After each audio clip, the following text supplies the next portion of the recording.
Hit it. It's Friday, November 13th, 2020, episode 105. I'm Patrick Ceresna. And I'm Kevin Muir. This week, we welcome back to the show the world's nicest institutional Eurodollar broker, RJ O'Brien's Alex Manzara. We talk about the different colors of Eurodollars and some of the cheapest vol out there. Then we have a special second guest, visual capitalist Jeff Desjardins, who walks us through their new book, Signals. In This Week in Trading History, we discuss the market bottom known as the rich man's panic. For the WTF Clip, Maria asks about weed stocks, and we end with our segments of No Stupid Questions and Skin in the Game. And folks, we might even drink some beers along the way, so stick around. We got a great show. Lena, hop on. What beer are we drinking this week? So today we're drinking Great Lakes Brewery's Citradiction New England Style Extra Pale Ale. All right. I got high hopes for this one. Okay. So pale golden pour with the thick white head, really bright and juicy tropical citrus nose. Oh, wow. Lemon and orange and some nice tropical fruit. Lean malt base and a little crackery lean malt. Firm bitterness and quite fruity, solidly quaffable. You know what? It tastes like juice. You know what, Patrick? I disagree. I think it's actually not nearly as fruity as I thought it was going to be, and it's actually pretty good. Hold on a second. I'm going to fall out of my chair. Are you kidding? You're All right, here we go. All right. Give us a disclaimer. I want to talk about this at the end of the show. Okay. Give us a disclaimer. Nothing in this podcast should be viewed as investment advice. Listeners should consult an investment professional before making any decisions regarding topics mentioned in the show. Side effects of too much huddle may include the Russell Rip, prairie dogitis, and the Patrick finally wins one syndrome. All right. Let's get on to our first guest. Okay, when I have questions about the Eurodollar market, there is only one person I go to, and that is RJ O'Brien, institutional Eurodollar trader and super nice guy, Alex Manzara. Alex, thanks for being on the show. Well, thanks for having me on. It's been a while, and, we were laughing and saying that last time we got together, it was in Chicago. We were drinking beers together, and we had hoped that we would be able to do the next one in person, but unfortunately, we're not allowed. Yes, well, that is unfortunate, but next time, right? Yeah. Next time, hopefully next summer. That's what I'm thinking, that we'll be back and going and being able to go out and do this in person, and it'll be a lot of fun. So, That's right. Alex, there's been a lot happening. It's been an interesting time recently. And you're right there in the thick of it in terms of the institutional Eurodollar market. What's on your mind? What sort of charts did you bring with you today? Okay, so the first chart that we open is the spread of the 230 Treasury spread. And you can see that at the end of 2018, it bottomed. I marked as a high the high of 363 basis points, which was the end of the taper tantrum. That was in 2013 when the Fed was in the middle of quantitative easing. But in May, Bernanke made the first hint that the Fed was going to pull back from quantitative easing. So at that time, the 230 spread went from about 260 basis points to about 360 basis points, about 100 basis points. This year, with the COVID crisis, the 230 spread also had a move of about 100 basis points. It went from about 50 basis points to a little over 150 basis points. And it's been a little bit more volatile, and it has retraced about 38% of the move that was down from 2013. The difference is that I think we're seeing, and the reason I think 230s has a chance to move a lot higher is because, number one, the Fed is promising to keep the short end rates at zero. They've changed their framework to say we're going to let inflation run hot. Even if the framework is called inflation averaging, so even if it's above 2%, Fed's they're promising not to do anything. Right. So to me, this reminds me of a tube of toothpaste where somebody just, every time they use it, they pound on the end, they flatten it, then there's a bulge at the other side. The other side in this case is the long end of the treasury market or the long end of the swap market. And that part could get out of control. I'm not saying that it will. I'm saying that my feeling is that the 2s, 30s, or other yield curve spread measures will continue to move up. So, Alex, some people have been trying to say that this is a crowded trade, and they worry that it's due for a flattening, and that the surprise is going to be the other way. What do you say to those folks? Well, at the end of this week, we did have a pullback in these measures from the highs of the year. And that they could well be right. I don't think that they're going to be right because, when I talked about the taper tantrum, this was a time when the Fed acknowledged really that they made a mistake in communications, Right. that they were pulling back from stimulus. In this case, we have the Fed promising to keep short end rates low. Right. They're promising to keep bond buying at the same pace. They're begging for fiscal stimulus. There has been fiscal stimulus. The Fed's balance sheet has exploded. M2 is growing at an 18% annual rate. So I would say that the factors line up that suggest that this is going to keep going.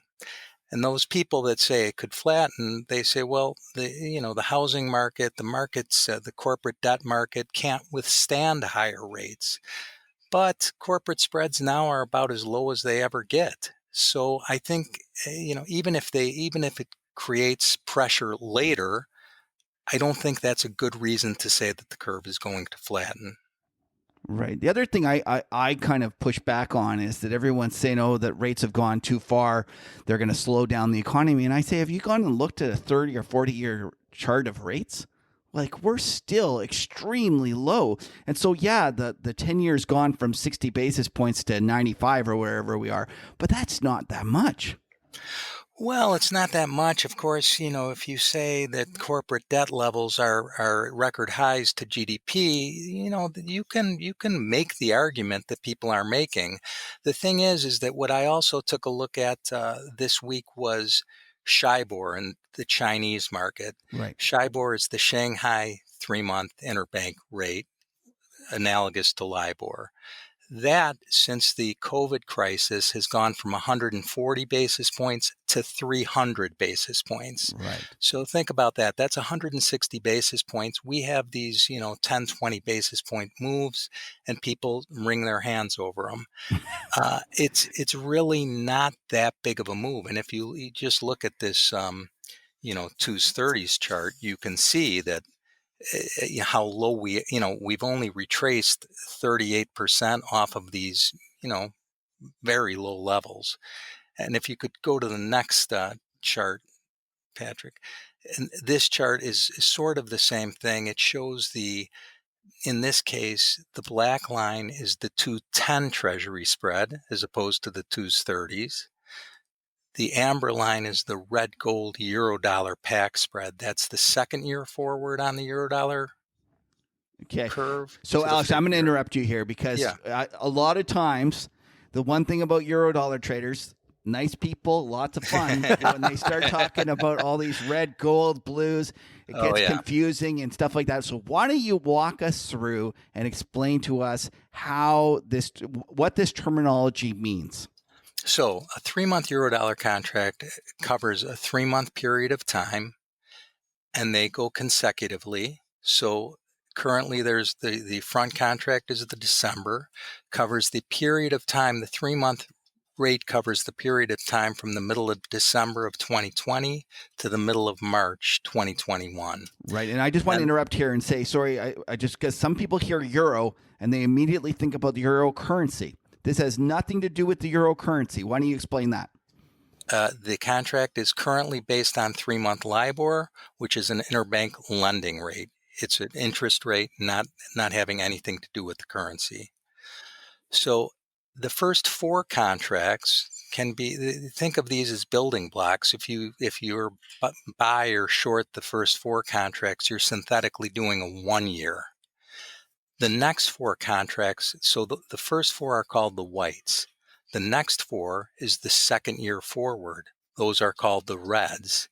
The next year forward are the greens, then the blues, and then the golds. So this spread is the second year forward of this interest rate to the fifth rate forward. So the fifth rate forward trades more like a longer dated treasury rather than a eurodollar, an interest rate that's pinned to the Fed fund rate currently. It has a lot more wiggle room. So that is what this line represents. And you can see that it sort of tracks 2s, 10s very closely. You can see that both of these, the blue line is the Fed fund rate. This is what the Fed controls. Right. The first tightening was at the end of 2015, December of 2015. The curves were already in full-fledged flattening before that. But of course, when the Fed is tightening is when curves really tend to flatten aggressively. And you can see that that's pretty much what happened here in 2017 and 2018.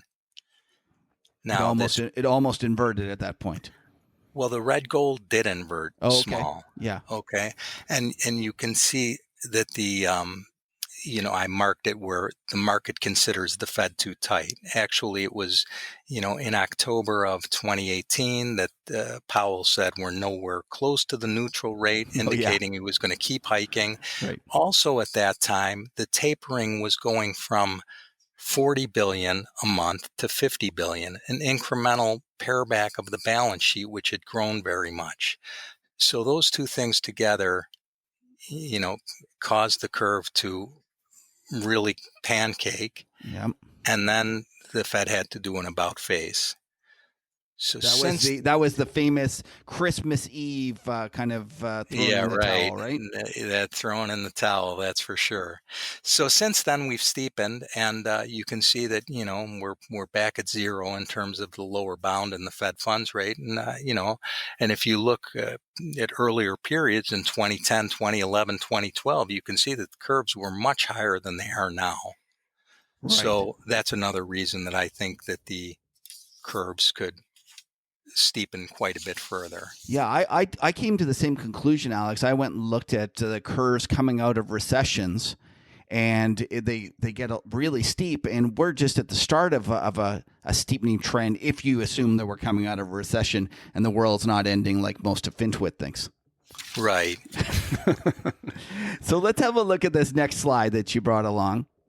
And it's going to be even a little more complicated because we're going to talk about mid-curve options. But why don't you just walk us through it, and we'll try to explain it as we go.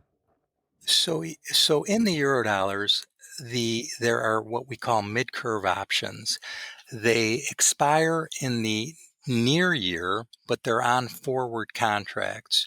So, for example, this indication 3EH is the blue March mid-curve. It expires in March of 2021, but the underlying contract is the March of 24 contract.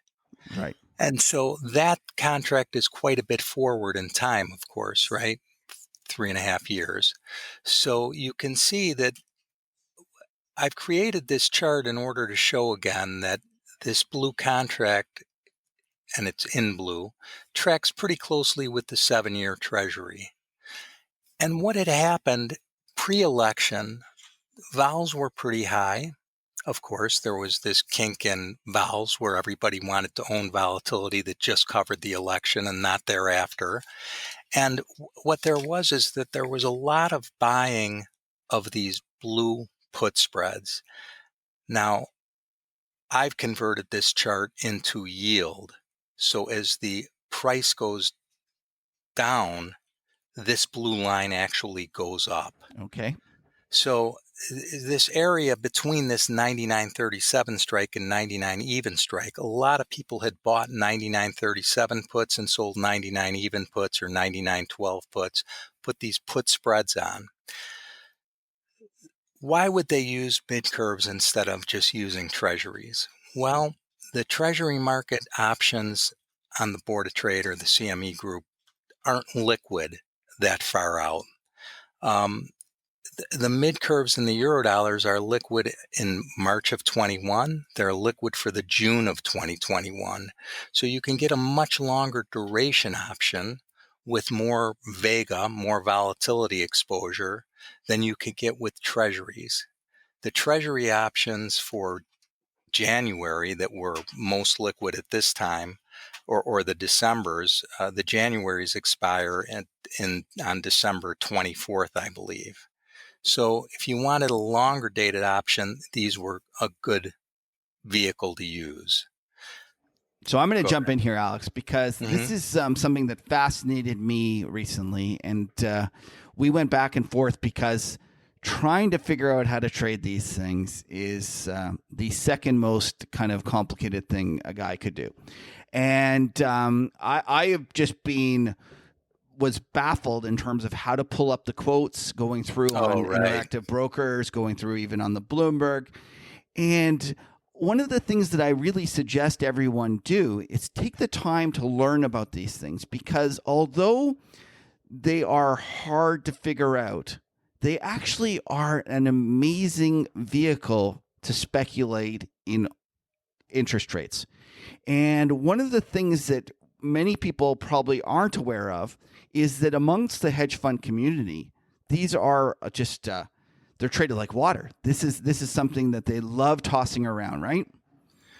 Right. That's one thing to think about. Now, again, because the Fed has controlled the front end of the curve, and we'll talk about this a little bit later, vols are extremely low. They're actually fairly low out here, and they've been crushed recently.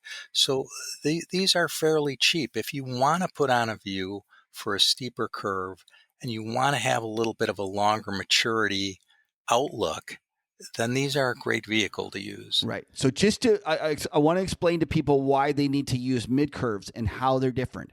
If you just go put in the Eurodollar contract and pull up the options, and you start trading blues, which are what, 2024, is that what we said, the 2024? Yeah. So you'll get options that are basically that long, meaning that there'll be options that expire long dated on that, which you don't want necessarily. What you really want is an option that is going, like, let's say, a year out, that expires on this contract that is 3 years out or 4 years out.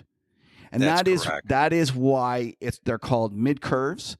And I would just kind of, again, encourage everyone that's interested in trading these things, go and have a look. Once you find them, you'll realize there's lots of tight spreads. There's lots of things to trade. There's lots of interesting kind of plays to have. And this is a perfect example of how many hedge funds were going and trying to express a view that they thought rates were going to go up, the curve was going to steepen. And instead of actually being short, government, 7 years or 10 years or even 30 years, they're going out and they're doing this in the Eurodollar option market. And it's just a fascinating, great vehicle. I can't, encourage traders that are interested in this to checking this out anymore. Well, I would just mention a couple of things. On this chart, I noted what the settlements were for the 99.37.5 put, 99.25, and 99.12.5. So the 99.37.5 put settled at 8 basis points, the 99.12.5 at 2.5. Taking that difference gives you 5.5. So in other words, if you bought that put spread and paid 5.5, you've got a difference of 25 basis points, and you've paid 5.5. Or, let's call it that you could make 4. You're risking 1 to make 4. Right. Not quite. It's a little bit worse than that. But that's basically, what people were doing, or they were putting on ratios. What was sort of interesting is that before the election, both in this market and in treasuries, the positions that were being put on indicated that the 10-year treasury yield wasn't likely to get above 1%. There were some large strangles sold in January. There was a big December put Christmas tree, we call it, where the puts were being sold around the 1% strike. Okay. So in other words, the market, or at least some big players in the market, were indicating, hey, 10-year yields, a line in the sand is around 1%. It's not getting above that. In the treasuries, though, the guy that did the January strangle covered them. The guy that did the December, if it's not the same shop, there's only a week left on these. So now going forward, I don't know that you might say that there's a 1% cap. I'm not seeing a lot of positions now that indicate that. So I think there's maybe a little bit more freedom to move higher in yield. That's fascinating. Now let's walk through this next kind of. It's not a chart; it's actually a table, and what it shows is the vol crush that's occurred in this market. Why don't you talk us through it? So what I'm going to do here is what I did here is yesterday I noted the settlements of, and this is at the bottom of the chart. I just used June contracts for the front June, the June of 22, which is the red June. It's noted in red, a year forward. Green June, 2 years forward. And then I noted the mid curves, and over on the right side, it says DTE. Those are how many days until expiration. So for the treasury, so if you look at what I did is I looked back every 3 months at the same relative contract with the same amount of days until expiration. And what has happened previous to this week, but this week especially, is there has been just a tremendous amount of near premium selling that has crushed these, crushed volatility in these straddles. The way to look at this particular table is, for example, on May of 13, and this is, of course, after the COVID, after the emergency easing in March, if you look at this green D straddle, it's the EDZ 22, it's shaded in green. The futures price at that time was $99.71, and with 950 days to go, the straddle price was $55.50. Right. I've also boxed the blue mid-curve D straddle. So that had 212 days only to go. That straddle was 37.5. If you go to August 12, you can see that these same relative straddle levels have all declined except for the March of 2. So that is partially because at that time a lot of people were thinking that the Fed could go to negative rates. Right. Then you go down to currently, and you see that this green straddle, long dated, it's 949 days versus 950, makes no difference at all, is now settling at 33 versus 55 6 months ago. The blue straddle is 28.5 versus 37.5. And if you look at the very top of the table, this was in February before the Fed ever started cutting, the straddle levels were enormously higher. It makes sense to a degree because the yields were higher, but still the straddles were enormously higher. What we have now is we have somebody that is selling, for example, the June of 21 straddle, the near June straddle is now 7. Somebody has been selling 99.75 puts in huge size, causing this straddle to absolutely collapse. And you can see that 6 months ago, the same straddle would have been 10.5. 3 months ago at 10.5, 6 months ago at 18. These are extraordinarily low levels, and it's as if the market is convinced that nothing will ever happen in the short end again. Right. It's fascinating. For basically 2.5 years, they're assuming that you get at most 1.5 moves in the Fed. That's your break even, right? Yeah, right. So it's ludicrous for this amount of time. And yesterday, there was a seller of some 60,000 of the December 22 99.62.5 calls when futures were trading 99.63. Essentially, this guy was selling the December 22 straddle 2 years forward at, or more than 2 years forward, at a synthetic price of 20.5 basis points. When you look at the taper tantrum and you see what kind of move the market had because the Fed made a mistake, And here we have a Fed that is encouraging more fiscal stimulus. They've got rates that beat lows. They're quantitative easing. They're lending money to Illinois through the municipal facility. They've got all kinds of facilities open. And we're thinking that there's no possibility of a mistake, that Right. they've just locked up the market. And then you look at, the Chinese market, or you even look at Europe. I mean, if you look at the eighth contract in Euribor, that contract is at a negative rate of negative 50 basis points. And that straddle, I marked it down. I don't have it right in front of me at this second, but that straddle is something like 50 basis points. It's much higher than any of these Eurodollar straddles. So what type of client is selling that? It's not the locals, right? Like the locals, No, like but the locals now are buried in inventory because they know it's cheap, but they've been buying it all the way down. right. Okay. Right. So you buy this, you have to sell something against it.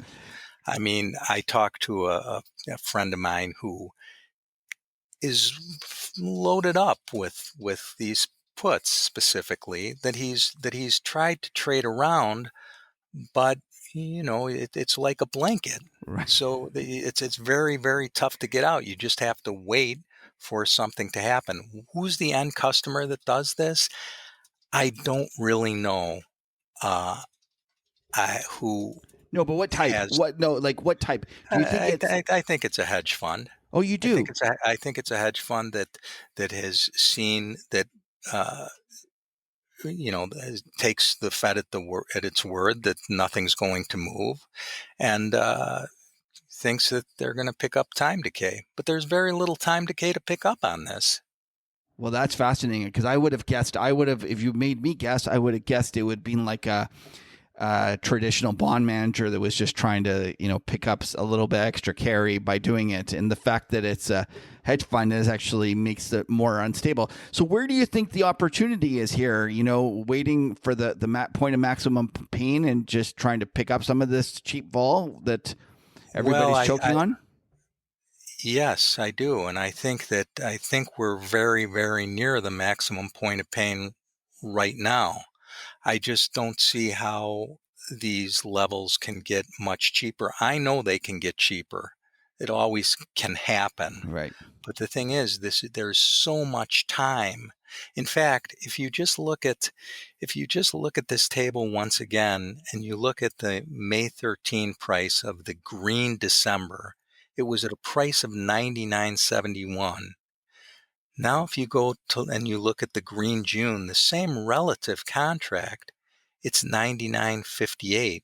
So that's already a 13 basis point difference or move. Right. If you look at the blues, the blue Ds in May was 99.56, and now we're at 99.30 and a half. So that's a full 25 and a half basis points. That's a full Fed move, conceivably. Yet the market is telling you we can't move. So it's a very odd situation. I don't think I've ever really seen straddle levels further out this cheap. And I understand some of the rationale, but it's crazy. So let's talk a little bit about what you think happens then from here. And you've been talking about the fact that the market is getting primed by a lot of different factors, whether it be fiscal, whether it be the Fed keeping their foot on the gas on the short end. And a lot of things are pointing towards a steeper curve. Let's just imagine, let's kind of walk through how it might play out. Let's say that we get a virus vaccine next summer. What could you see happening in terms of what these different prices would trade at if all of a sudden the economy was picking up and the world was returning to normal? Well, if I look at the 230 spread, I mean, it's currently traded above a little bit above 150. I think it could go, 90, 100 basis points higher than that without too much problem. This chart that you have brought up here is actually the fourth Eurodollar. So that's the last white, the fourth contract to the 20th contract. I've overlaid that with the 2s30s Treasury spread. They're not on the same scale, but you can see that these things kind of track very closely once again. So, you look at the last goals, which are the 19th and 20th contracts. This is the first time this week that they've actually settled below 99 even. In other words, they've settled at a yield slightly higher than 1%. That's the first time since March that has happened. So they're already indicating some bearishness. Now, could those contracts go to 2% and to 98 even? It could easily happen with a vaccine. And the other thing to consider is because of the stimulus that the Fed is begging for this fiscal stimulus, it's making the deficit worse. It's creating huge amounts of supply, Treasury supply in the long end. And it's actually has increased in some quarters inflationary expectations, which of course is very negative for the long end of the market. Right. So, Alex, I did a little work. I pulled it up here on my Bloomberg. And so in 2000, going into the dot-com bubble recession, the 230 was negative, actually. They inverted the curve. It went from minus 70 all the way to, on the other side of the recession, to 370. So what's that? 440 basis points. 440, yeah. Then in 2007, they curved the 230, barely got inverted. It just flirted with it. But again, it actually went from 0 all the way to 400. So 400 Right. basis points. So if we assume the same, we're going from 40 basis points. We could still have many hundreds of basis points of widening still ahead of us. Yes, I mean it's very plausible. And again, my point in bringing up these mid-curve options is now if you go to the gold mid-curves, which are on the 5th year out, they're and you've brought up this chart, they're not extraordinarily liquid. Okay. But they're typically a 1 basis point wide market. So if you look at the 19th Eurodollar contract, which is currently the June of 25, and you see that it tracks very closely to the 10-year, and these are on the same scale. And you can see all the way on the right, this little blip above 1% is when this contract traded just below 99 even. Now, if you have this view, but you don't want to commit a ton of capital to it and you're afraid to put on the spread, you just buy some puts on this contract. And you have the chance, you have, if you go to 300 or 200 basis points on the 2s30s, you could make 100 basis points on a just a long put. You could get a 10, 12, 15 to 1 payout. I'm not saying the odds are great on that, but you want to risk maybe 8 basis points to make 100 or to make 150. It's kind of an easy way to do it. Yeah, no, I love it. I think it's a great thing, and the fact that it's so hard to trade, it just makes me like it all the more because I know not enough people are doing it, and it's probably this is one place where with the Eurodollar option pit had been closed for a long time. It has reopened on the floor. This is actually more of a professional market. It's one place in these far out golds where the market on the screen will not be that good. Okay. The market in the pit will typically be quite good. But if you actually just post it and just take your time putting out a bid, you could probably get it. Yeah. Sure. So how long till the Robin Hooders figure this out? I don't know. There have been some crazy moves this year, haven't there? Oh, it's just absolutely nuts. So so let's walk through kind of, you've been in the markets a long time. Before the last time we spoke was before COVID, so we haven't spoken since then. Right. What's been your impression of what were you surprised about? What were you kind of looking back and shake your head at? What were your kind of impressions about this past period? There's just a lot of prices that I've never really seen before. The moves have been fairly extraordinary, and the move, uh, the Fed easing so aggressively in March is actually one thing that I didn't really see coming, because I said to myself, the Fed can't fix a medical problem, or cannot for a vaccine. So I didn't really see that coming. The moves were extraordinary. Markets got very busy, very wide. Um, and so really that's it. I mean, there have been all kinds of prices, and nothing pops out in my head right this second, but that I thought were extraordinary. One of the things about Eurodollar options that a lot of people love them because the Fed inevitably ends up tightening, or sorry, easing. But one of the things that people often forget is that there's a credit component to it. And so in Well, times of real stress, sometimes that blows out, right? And did that happen at all this time? to a small degree, but here's what the issue is currently. The benchmark interest rate is going to be changed to SOFR, which is the secured overnight financing rate. So in January of 2022, LIBOR, which the Eurodollar contract is based on, will cease to exist, or may cease to exist. Okay. So the contract used to have a credit component. Whenever there were rumors of a bank failure, or there were at one time there were constantly rumors of Lehman being in trouble before they were actually in trouble. And at those times, what we used to have is the TED spread, the Right. 3-month Yeah. T-bill versus 3-month Eurodollar. That would inevitably go bid, because the Eurodollar has this credit component in it. It's a bank-to-bank lending market. So, a bank is in trouble, we have systemic risk. Now we have the Fed sort of trying to control everything. And at the same time, we have this change over to SOFR, which is based on repo in the Treasury market. So that credit component is going to go away. In the old days, I would have said you buy these mid curves at these levels because you also get the extra kicker of a credit problem. Now, not so much. Okay, that's interesting. I didn't realize Yes. that. So the Eurodollar options, or sorry, the Eurodollar contract is switching to this SOFR. SOFR. Got to get the lingo Yeah. right.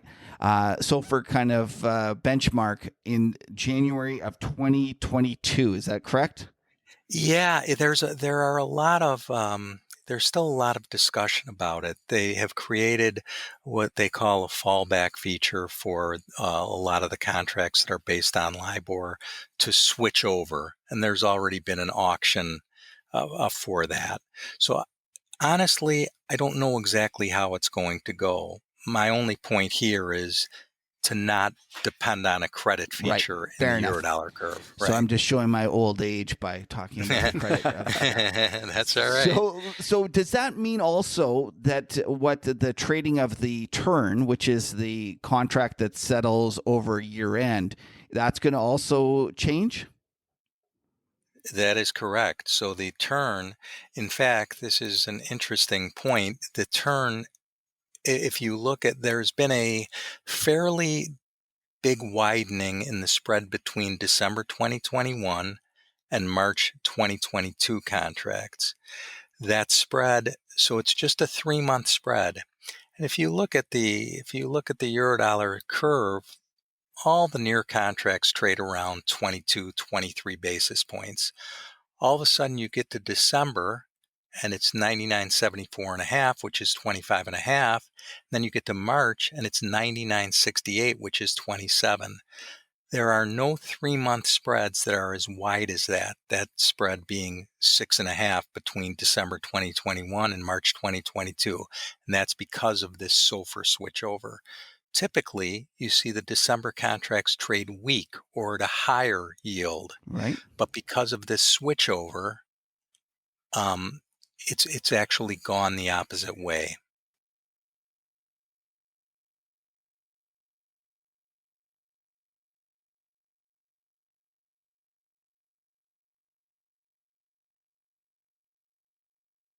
Well, the thing about this year end is things have been extraordinarily stable. The 3-month LIBOR setting, which currently 3-month LIBOR, say for today, is going to cover the middle of November till the middle of February. So it covers the turn, or to the middle of January. It covers the turn now, which is right at the end of the year. So there's really been no blip in the LIBOR settings. You look at the 3-month Eurodollar straddle, and the futures are exactly at 99.75, and the straddle is at 3.5 basis points, really indicating no risk whatsoever. Now, in the last 2 days, there have been a couple of bank papers that indicated that there could be turn of year pressure. A JP Morgan paper indicated that because bank stocks have been rallying, they may get a higher global systemic bank rating out of the Fed, and that might cause them to pull back on some balance sheet lending. Wait, so you're telling me if your stock rallies, you get a higher systemic rating, so therefore you almost don't want your stock to rally because you have to put up more capital. Right. It's that sort of a thing. And look, I don't know the mechanics exactly. I just saw the paper, which is by JP Morgan. They're a lot smarter than me. The deal is, though, that the contract only went from 99.77 down to 99.74. And today or yesterday, Zoltan Pozsar from Credit Suisse argued the opposite side. Right. So the volatility here in the front contracts is nil, has barely moved. But that's not to say it could never change. So one of the things you mentioned, Zoltan, he's kind of, for those who don't know, he's the guru. I would call him the god of stir trading, which is short-term interest rates, right? And he has had a kind of a very benign view about the year end and doing it. I was wondering, when you think about him understanding the plumbing, and one of the things that I've noticed about him is he's actually been very consistent with what the MMT guys believe about how you can control all these things. I was wondering where you come down in terms of all those different controversies, let's say, within these different communities. Well, I'm not an expert on the plumbing of the Fed. These are some very arcane things. Since this pandemic, the Fed has introduced something like 7 different lending facilities for various reasons. When Zoltan was talking about tightness for year end a few months back, he talked about the swing of JP Morgan's lending in terms of $500 billion. Like this amount of $500 billion could really change the swing the rates by, a significant amount of basis points. And I don't want to seem like it's a trivial amount, but these days 500 billion almost seems trivial to me. Right? I mean, it in the grand scheme of things, it's just not that much money. So I don't know much about the plumbing. All I know is what clues I get from the market that I sit in front of. And what it's saying right now is not very much, and that the curve steepens the further you go out. So the market right now believes that the Fed is going to control things, but a couple of years from now, it might not be the case. Right. I kind of think about trading sometimes as like war moments. Well, of course it's like war. Right? Days of never-ending boredom followed by moments of sheer terror. Yeah, that's right. Yeah. It's yeah. I was going to interject a little story. This picture I have is when I was on the floor, and this is more than 20 years ago. And there was a time, this was in the late 1990s, and there was a guy that traded in the pit. His name was James Dean, and his badge was Dixie. So this guy used to trade in the pit, and he was a big Eurodollar spreader. And he used to mostly trade the first 4 contracts. Where I was at this particular desk, he used to come out of the pit sometimes and trade from outside of the pit to make the guys in the pit think that it was actually paper. The orders were actually coming from a bank. Right. Okay. Right. Because a guy in the pit just sees somebody say, I've got 2,000 offered at 8, and they think it's a bank, not this guy. Right. And it was this guy. And he always combed his hair. His hair was impeccable, but, his pants were about 3 inches too short. And he had this solar calculator that he would hold up to the light and, punch things in. And I'm like, this guy is trading thousands and thousands of Eurodollar contracts. Go buy an electric calculator.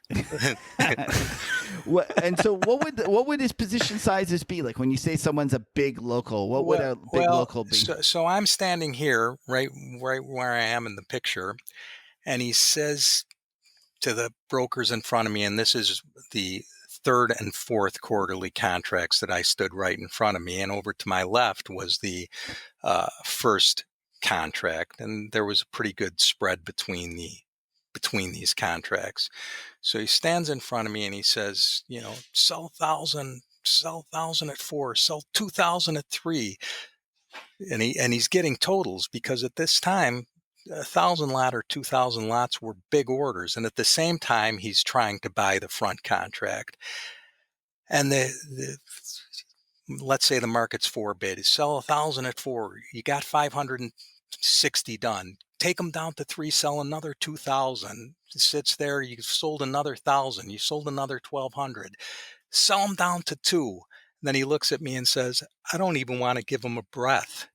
So, and he was loading it up. I mean, probably 5,000 spreads at within a couple of minutes. Right. And so now when you go and trade this, like, are there locals in there that are doing this and even bigger, or has it been taken over by the banks? It's been taken over by the machines. Okay. Right. It's banks, or it's guys like, there was a firm Getco that, all electronic, all sorts of different algos, ones that scan the news and trade things. So an individual trader that is not, in the old days, there are locals that would carry some inventory, right? But they were a little bit more position traders, and a lot of them were trying to get in and out on the same day. Right. That type of business for an individual is essentially gone. You have to be more of a position trader, because there's no way you can compete with the machines that get the edge. On the other hand, these machines, the algo trades provide a lot of liquidity. If you're more of a position trader, you can take advantage of that. Oh, okay, I got it. But you got to trade something like the front months are so dead. Like And then in the Eurodollars now, I hate to say it, the Fed is killing the product besides the back end of the curve. And I don't know that that's a good or a bad thing. I think that the Fed is exerting too much control. I don't think it's good for capitalism or for the capital markets, but it's the way it is. The front end of the market is dead. That's why we're talking more about, Eurodollar contracts that are 3, 4, 5 years out. And I guess the real question is, like, we go back and we had this big discussion about the steepener, and of course I get all excited with you about it. But Patrick is sitting there trying to remind us that the Fed's going to go and do yield curve control, and that's probably our biggest risk, is it not? It is, except I don't, you know who Lacey Hunt is? You probably had him on the program, have you? Well, not this one. The one Okay. that Patrick cheats on me with, but yeah. Well, he's been a consistent. Yields are going down. This isn't going, things aren't going to help the economy. But he has recently said if the Fed starts to more overtly monetize the government debt, which is essentially what they're doing now, you could have a crisis of confidence. And, I think that, and yields could explode higher. I mean, I don't know what the risk of that is. I think it's probably fairly small, but it's not zero. Right. And the market's almost priced for zero. And that's the real opportunity that herein lies, right? And that's what we think. That's what we hope. Yeah. We hope it all collapses. Well, No, or at the very least, we get some volatility. And Yeah. you know what would be nice is if we get some volatility and rates go up for a good reason, meaning that the economy is so strong and that things are going so well that we're getting the Fed actually has to, there's some doubt about whether they're going to be able to keep rates at pinned to zero for the next 3 years. What have they promised? What is the market implied? I think is that they're assuming 2? Well, when you look, the first Eurodollar contract that's 25 basis points higher is about 2 years away. Yes. Yeah. So I think that the lot of people are assuming that it's at least that, and because don't forget there's some optionality, and like the even if they thought it was going to be flat, you should get still. The curve should be steeper still, right? Even if the market assumed it was going to not be for another 2-3 years. Sure. I mean, you look at what has happened this year and all the crazy things, and then you project forward that nothing can happen. It seems ludicrous to me. Yeah. One other point that you made is that if rates start to go up, and if it's because wages are going up and because the economy is starting to fire again and there's more manufacturing, in the U.S., whatever the reason might be, these things tend to feed on themselves. It's not all bad reasons, as you alluded to. Right. I would love that. It would be terrific. It'd be great for the economy, great for the world. I still think that we're going to enter into a new era when Main Street starts to win again over Wall Street. Well, I think we're sort of getting to that point. That I used to think years ago about capital returns to capital versus the returns to labor, and I think more people have talked about that, and I think labor might start to get more of a share of the pie. It'll be ironic that the bond bulls at that very time will be sitting there screaming about yield curve control to save them. Yeah. So listen, we got to talk about what's happening in your city. Some bad news recently with I've been told not to use the word mandated home stays, but it's you basically being encouraged to stay at home. Some lockdowns. Well, I live right outside of Chicago in the city. Yes, there's people, they've been told to stay inside and to cancel their Thanksgiving plans. I'm no medical expert. I think it's a little bit of overkill. But that's where we are on it. And of course, it's awful for these small businesses and restaurants because as you mentioned, it's getting cold out, and some places have tents out, but it's not going to be easy, and that is a big reason for more fiscal support. Right, your Chicago is very similar weather to us here in Toronto, I've been saying that we've been lucky with the weather. It's been outstanding. We were out in shirt sleeves yesterday. It was we had a little bit of that a week ago. Yeah. And but it is going to be. It is a little bit worrisome in that we are, and winter really hasn't started, and yet the virus is still expanding at the rate it is. So it's going to be a difficult winter, to say the least. I think so. Yeah. I think we'll get through it though. Yeah, I agree. Listen, I'm optimistic that the vaccine is right around the corner, and that, as I say, next summer, I think we'll be drinking together. And, all right, good. Love it. Anyways, Alex, you haven't talked about it, but you write a great blog. Why don't you tell people where they can find it and how they can check you out on Twitter? So I post my comments daily on chartpoint.com. It's just a small blog that I write first thing in the morning. On Twitter, I don't always post things to Twitter, but on occasion, and I just use my name, Alex Manzara, at Alex Manzara. Well, great. Well, thank you so much. It was a pleasure having you on, and looking forward to next summer's beers. That's right. I'll toast to that. Patrick, also good to see you. Yeah, thanks, Alex. Okay. All right, cheers. I'm sure many of you have run across the stuff from Visual Capitalist. It's just a hodgepodge of great information, and it's our pleasure right now to be joined by Jeff Desjardins, who is the founder and editor-in-chief of Visual Capitalist. Jeff, thanks for joining us. Thanks so much for having me on. So, I didn't realize we were chatting a little bit before the interview, and you were telling me how many people work at Visual Capitalist, and I was shocked. Yeah, no, we're up to 33, and we're trying to add about 10 more right now. So things are moving fast here. I should have known it was too good to be just kind of a few people in their underwear, creating that from their home. It's a terrific site. Why don't you tell us a little bit about how it came to be? Yeah, totally. So we basically saw a giant hole in the market, which was that when it comes to investing, when it comes to public companies and understanding the market, uh, there just wasn't really any visual content out there. There's visual in the form of like technical charts and things like that. But when I say visual, I mean stuff that almost anybody can look at and understand and get a sense around. And so basically what we did is we started using infographics, data visualizations, charts, all sorts of visual cues, because most of the world, they are visual learners. About 70% is what the science says. And we just started pumping them out about 7 years ago.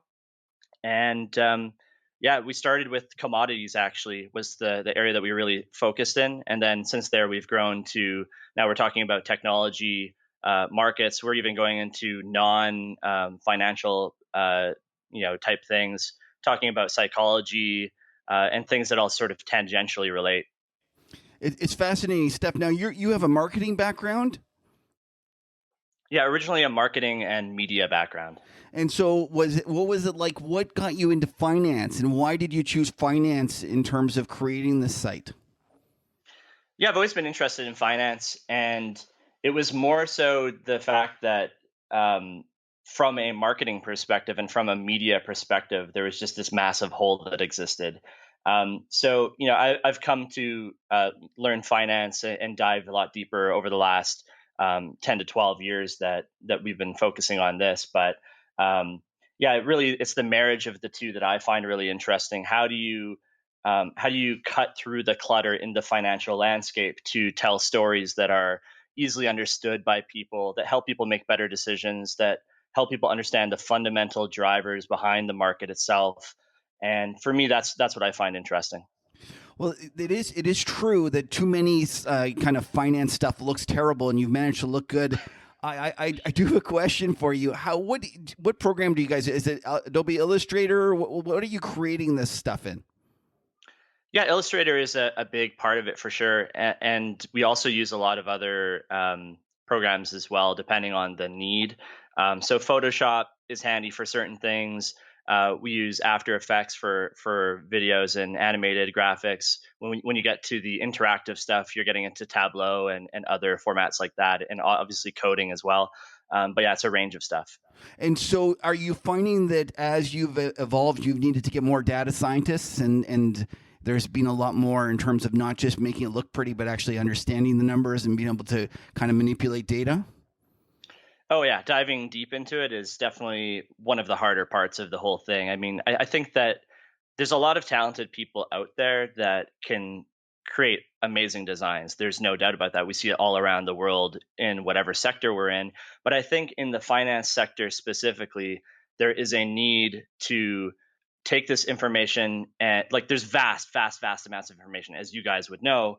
And how do you select the information that's most potent, most pertinent, the stuff that can really change the way that people are thinking about an issue? How do you drill down to that? And so data science is one part of that. I think also just having an eye for, we've developed our own methodology for this, but what is the type of information that's really going to stand out and make an impact with people and help them learn something and help them see an issue clear. Great. So now you have a new book out. Why don't you tell us a little bit about it? Yeah, so the book is called Signals. Today was the official launch day, so great timing for the recording of the podcast. So basically, the concept is very simple, which is that there's a ton of noise out there in terms of information and data. When we looked at it, I think there's 40 times the amount of bytes of data as there are stars in the observable universe. So quite a bit of data. Or put another way, in terms of the growth speed of data, there's more data going to be created over the next 2 to 3 years than there is in the entire history of humanity. So data is Wow. increasing at a very rapid rate, and there's tons of it out there. So if you're a person that's trying to understand what's happening in the market, or if you're trying to understand what's happening in your professional career. There's all kinds of information out there. They're all conflicting. So it's really hard to get a sense. And so basically, our thought process was like, how do we separate some signals from that noise? How do we take the data sets that are almost irrefutable and provide some clarity around them to show people what's happening in spaces like markets or the environment or technology, to give them a foundation of where to start. And I think that that's what we aim to do. It's not really about predicting the future. It's more about saying, hey, these are, as of right now, this is what stands out in terms of trends that are happening and that are core aspects of the market going forward. So you were kind enough to bring along some of these examples with you. Let's start with the first one here, which is the aging world. What are we looking at? Yeah, so I chose this one just because to me it's the clearest example of a signal, which is the 27 different things that we hit in the book. So this first chart here is what we call the signal for this chapter, and basically it's a chart that shows that since 1970 the global median age has risen all the way up until now, but it's also projected to keep on rising all the way to 2100.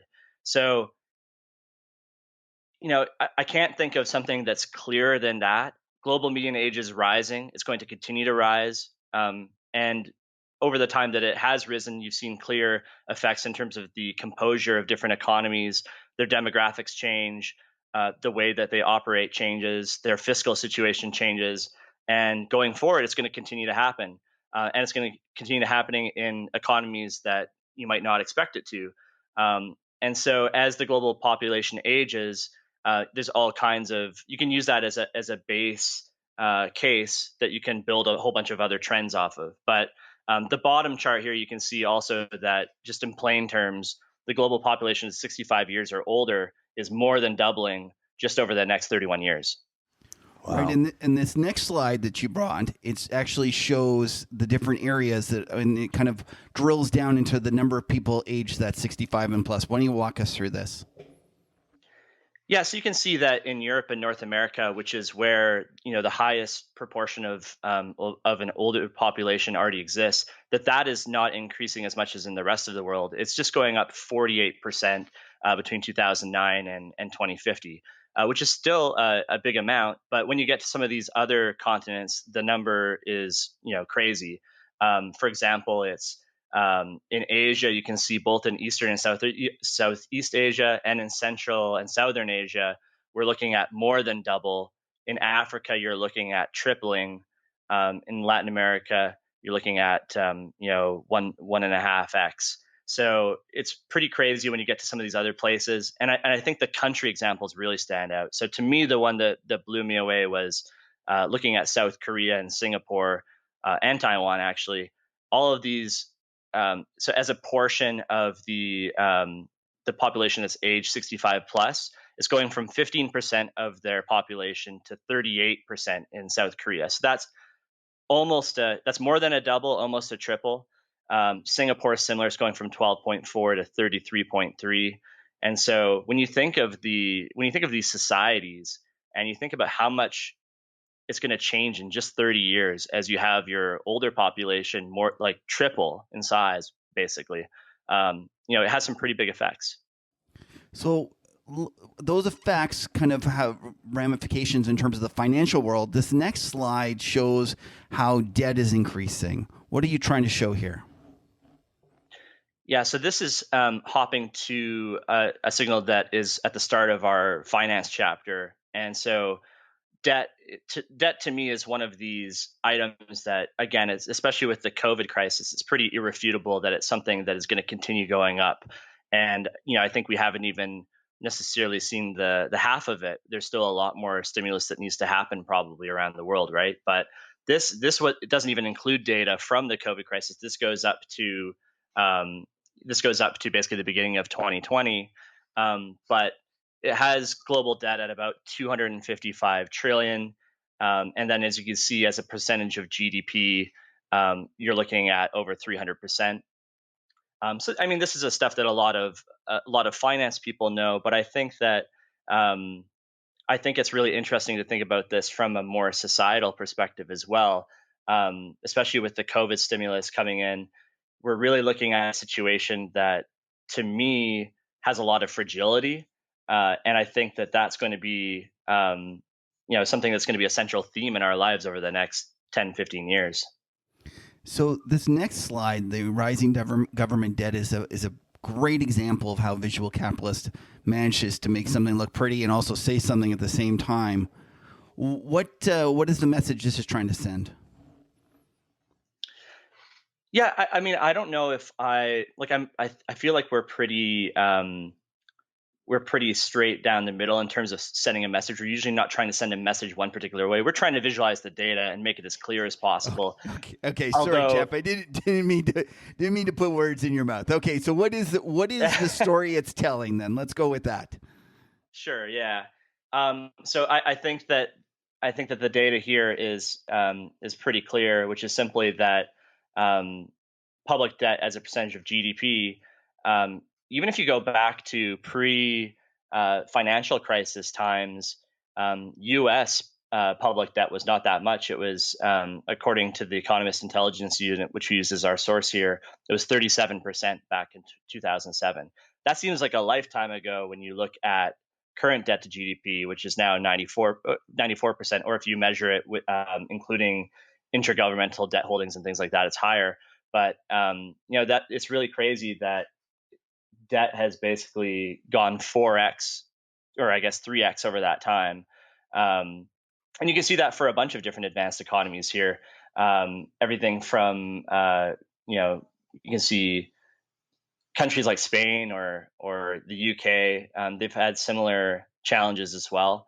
But I mean, it's just amazing how short of a period of time this is, right? This is just 13 years, which in the grand scheme of government debt is actually not that much. Yet you see numbers, with double or triple digit increases. So even though the debt has gone through the moon, the next slide, which is called falling interest rates, is showing that interest rates have not gone higher and in fact are lower. First of all, what kind of chart is this? It looks like an exploding pie chart to me. I'm sure you guys have some fancy name for this. Yeah, I'm sure there is a fancy name for it, but I'll go with exploding pie chart for now. Okay, so what is this exploding pie chart showing us? Okay, so this is data from the Bank of England, and to me, this is one of the most interesting papers that I've read on this, and it's caught the rest of our team's interest as well. But basically, a guy by the name of Paul Schmelzing at the Bank of England, he has a paper that has the craziest data set that I've ever seen. It basically takes all kinds of loans and bonds and things going all the way back to the year 1317, I think, which is this is municipal debt in Genoa, Venice, and Florence in Italy. So they're going all the way back to that to compute, the real rates, the nominal rates, and what inflation was inferred to be all the way back, over 700 years. So it's a really cool paper, and I say that in the geekiest way possible, for finance people to check out. But one thing that you will see, and this is sort of the end result of his work, is that we're looking here at century averages, basically, of rates, and you can see the real rates since the 1400s have gone down basically very consistently. It's actually gone down in every century when you're looking at it like this. And when you look at it from a yearly perspective, it's actually about 1.6 basis points per year, all the way since the 1300s. But then in the 1900s, the real rates exploded back higher. Oh no, that was inflation rate. Okay, I get it. I see what you're saying, showing there. Yeah, you'll actually see it on the next chart. You'll see all of the magic happen on this next one. Okay, well, let's get to it. Walk us through the magic. Right. So this is the exact same data, except this is showing obviously the line chart in terms of the global real rate 7-year moving average. So you can see that the things that you mentioned here, the exploding rates at the beginning of the 1900s, and also the rates going up, closer to the I guess it would be closer to the stagflation era. But yeah, it's pretty incredible that that you see all of this data from like banks lending to like queens and kings in medieval Europe and during the Renaissance. It's quite impressive to take all that data and to amalgamate it with more like data from the Federal Reserve over the last 100 years and stuff like that. But yeah, it's very interesting. I think this data, by the way, covers 78% of advanced economy GDP, so it's pretty extensive. So did the fellow from the Bank of England that came up with this, was he kind enough to give you an Excel spreadsheet, or did you guys have to type it in by hand? Yeah, so this is all available in the paper. We don't have the hardcore database of all this information, but we have what he has in his paper. So in this case, I think that the results that he had were extensive enough that we basically just took his findings and threw them in here. Okay, so let's go to the next slide here. It's called Bipolar World. All right, so this is jumping out of the finance neck of the woods a little bit and hopping into the geopolitical. This is looking at, this slide here is just showing the rise of China, so nothing too crazy here. I think the next slide is the money slide, though, which is basically showing trade. And what's interesting about this is, so back in 2001, again, not long ago, about 80% of countries in the world traded more with the US than they did with China. And that's completely flipped over just 17 years. In 2018, 70% of countries in the world trade more with China than they do the US.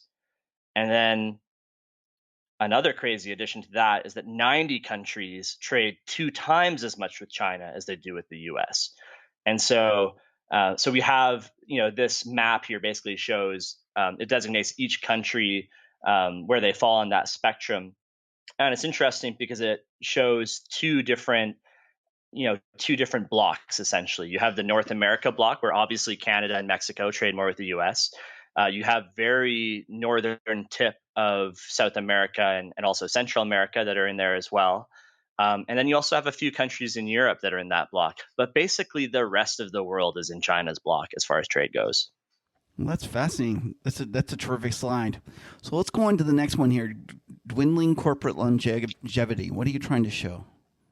Yeah, so this just speaks to the speed of innovation that's happening in our world now, which is that the average lifespan of a company on the S&P index it's gone up and down over the years, as you can see, but more recently it's been projected it's going down, and it's expected in the next few years here to drop down to a 12-year lifespan.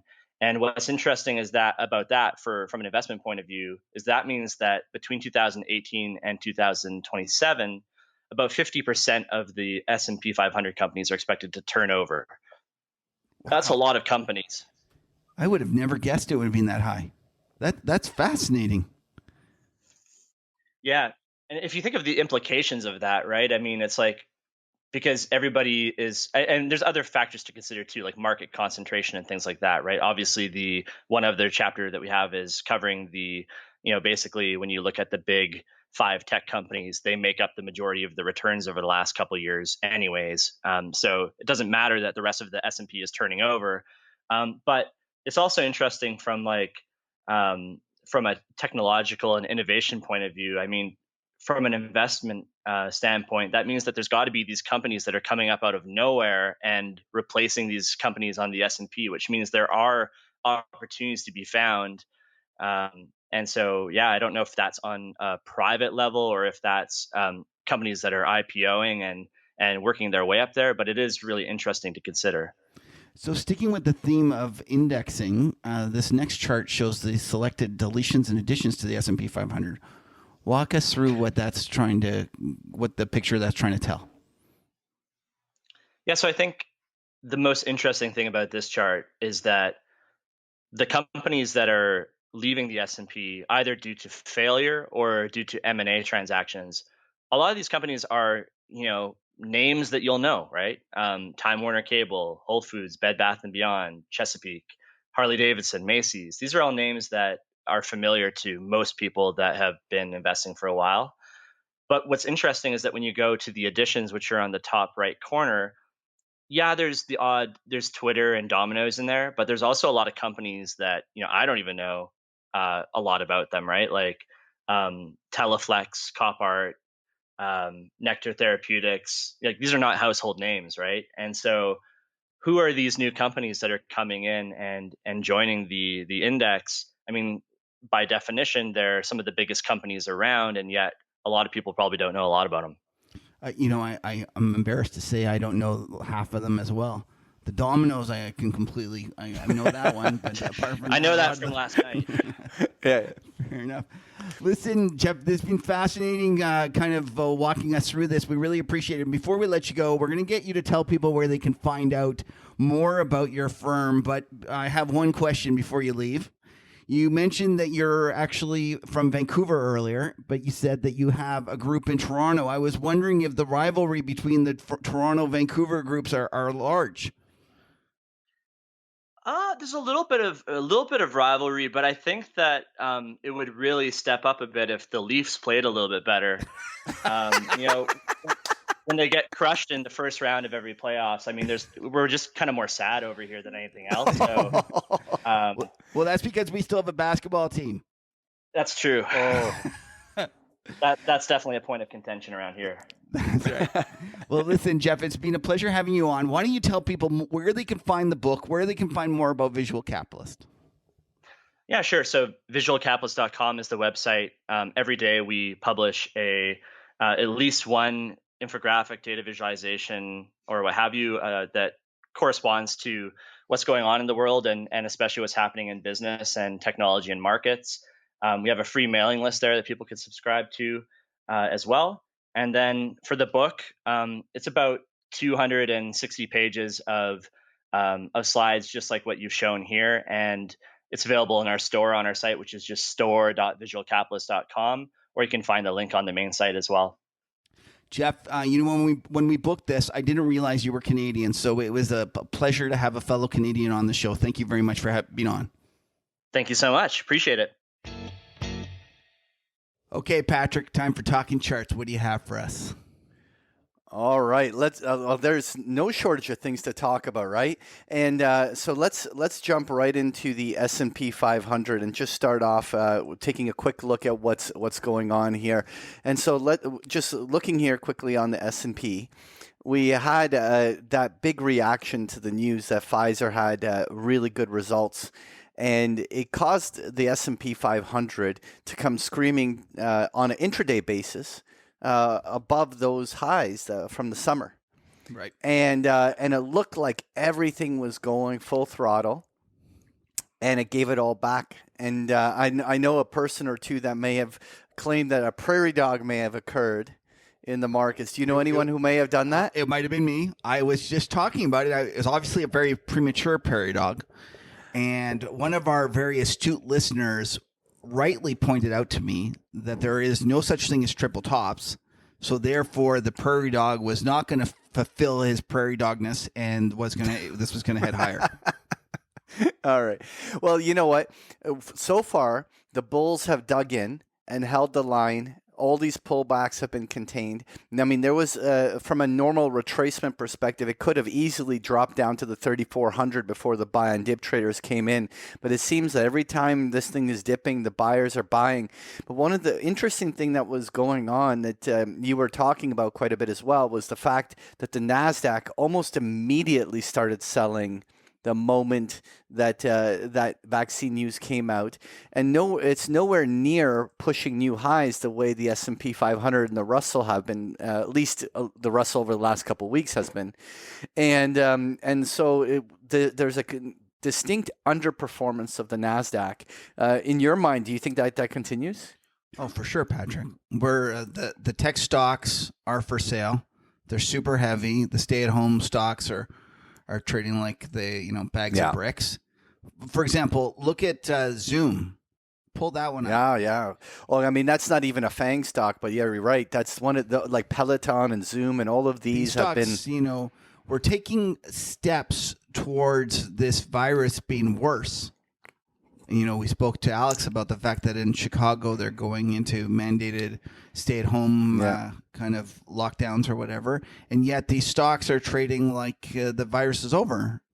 One of the reasons that I do believe this, Patrick, is that they're looking through and they're seeing that the vaccine news is actually more positive than people realize, and that even though we're probably in for a dark winter, we're in for a light summer at the same time when we come out of this. And so here's Peloton. Like the whole theme is essentially all of those stocks that did really well, including Netflix or any of these other ones that were really anchoring off of this idea that the market was that we're in this lockdown and these companies were going to do very well. Now all of that has been taken out of the sales, and they're being actively distributed. Even like Peloton here, failed rally attempt after that gap lower, and really has rolled right over.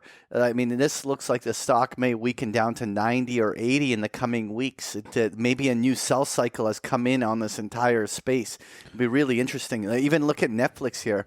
Like Netflix is right at the edge of a cliff of all of these highs and lows. Right along this major consolidation. So far it's held, so we don't want to already say that it hasn't held a support line, but the price action has been outright shit, and it's consolidating right along the bottom end. I would not be shocked if we were seeing Netflix heading down to $400 here. It almost makes me think I should short it for the time when it goes down, and all you technical guys say, "Oh, look, it's broken the support; it's going to sell," and that's what I'll cover. Well, you know what? You can try to do all that. Like, you're short right now, or you want to? So no, I'm short. No, not on Netflix. I am leaning hard on most of the NASDAQ names, and I'm long the value kind of older. Yeah, the value rotation. That's an interesting idea, right? And what's interesting is that one of the more interesting ways of expressing that was looking at just the Russell divided by the NASDAQ, because the Russell has been the huge underperformer relative to the NASDAQ, but not just for 2020, but it's been like that for years. And the NASDAQ has been the place as the yield curve's been flattening, the long duration assets, the whole idea there.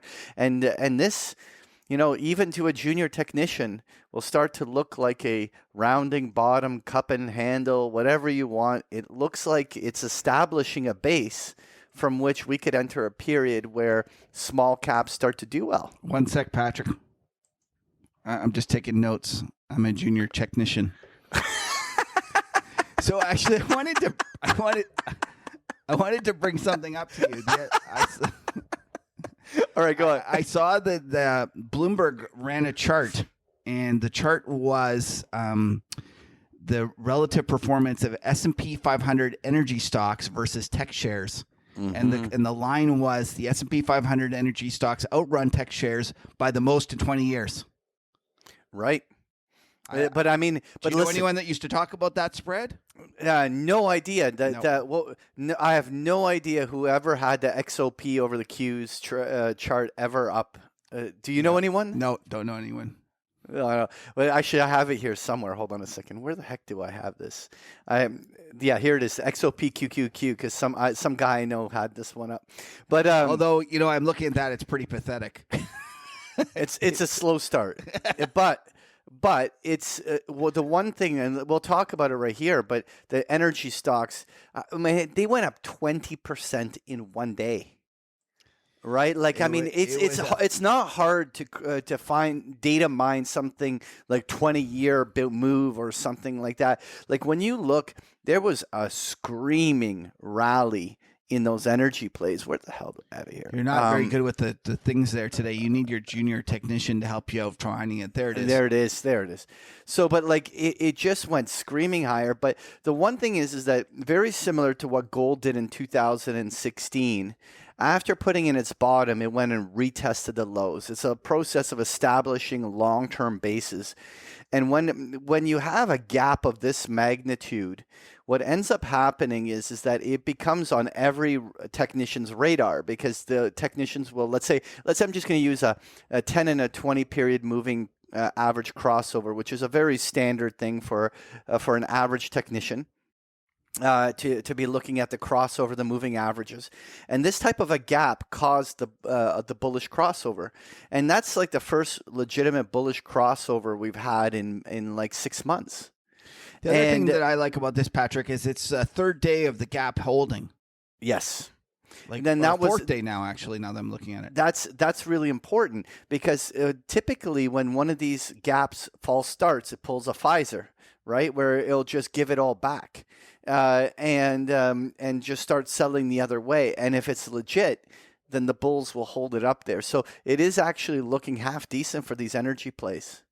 It's I don't want to Gucci it, especially since you're long it, but this could have been a key turn point in the space. And the one thing is energy stocks have just been so weak for so long. Like oil held all the way up till the end of the summer, but energy stocks were selling since June, and so they've been divergent. And so energy stocks were just so oversold, left for dead. Just literally trading right back to the same levels they were trading when we had minus 40 crude oil, right? Like you love the minus 40 crude oil. It's like your deflationary dream. Yeah. Patrick, here, I'm going to ask you a question. You can check out my technical analysis skills here. Pull up KRE. Well, yeah, I have it right here. We were going to talk about financials. You're running too fast. Should I let you go first? Let's talk. Am I going too fast? No. Let me get to the financials. I want to talk about them. So what I wanted to actually, you know what? Why not? Let's just go through the sector. So start off with technology. So technology has not broken to higher highs, but where the gaps have been occurring for sure have been the financials. So this is the XLF first, which is the money center banks, the big boys. And this gap will go screaming higher, almost like it's an energy company.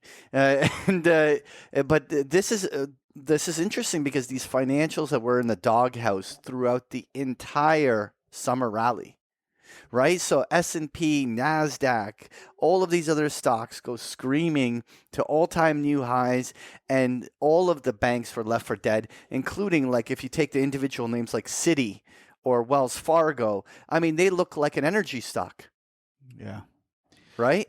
And they all gapped in a similar fashion. And so there's a similar characteristic. But then there's the one you were talking about, the regional banks, the KRE, which gaps higher with some good momentum. And this is getting the small cap tailwind almost, right? Because you're getting that kind of value, middle America kind of element to these regional banks. You're putting fundamentals in here. Well, this is talking charts, Patrick. Let's talk. Well, charts. I'm talking charts. This gap higher is pretty legit. So let me try my talking charts. Yeah. Put on the 200-day moving average on that bad boy. Oh my god. Only. So here we go. No, I'll remove the 50 here.